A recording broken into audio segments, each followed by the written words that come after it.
Peace and blessings. Eid Mubarak. I wanted to reach out and send my most heartfelt greetings and du'as for you as we complete this month of Ramadan and celebrate Eid. I pray that Allah subhanahu wa ta'ala accepts every ounce of your intention and effort in this month and grants you complete pardon.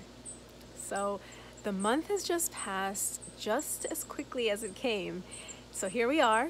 We made it, alhamdulillah, spiritually recharged and ready to celebrate for 3 whole days.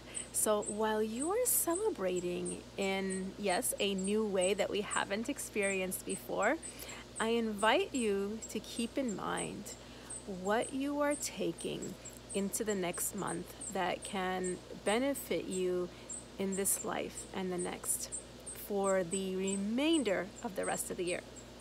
So let's reflect on some questions before we start our 3-day celebration. The first thing is I invite you to think about these questions that I'm going to share with you. Number 1 is, what did you gain?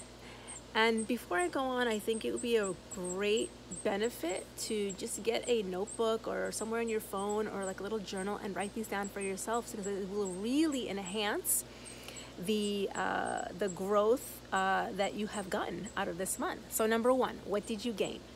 Number 2, how has it changed you?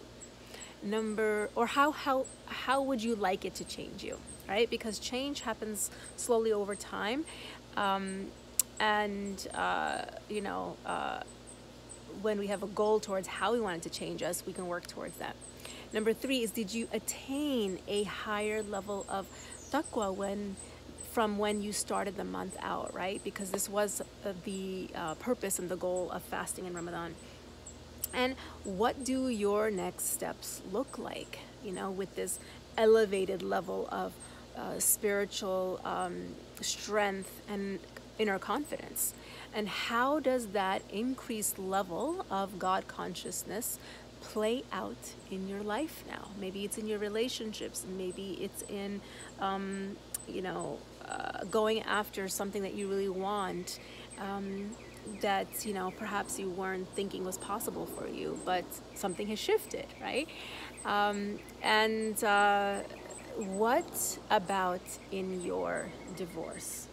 What does responding with taqwa and tawakkul while going through divorce look like?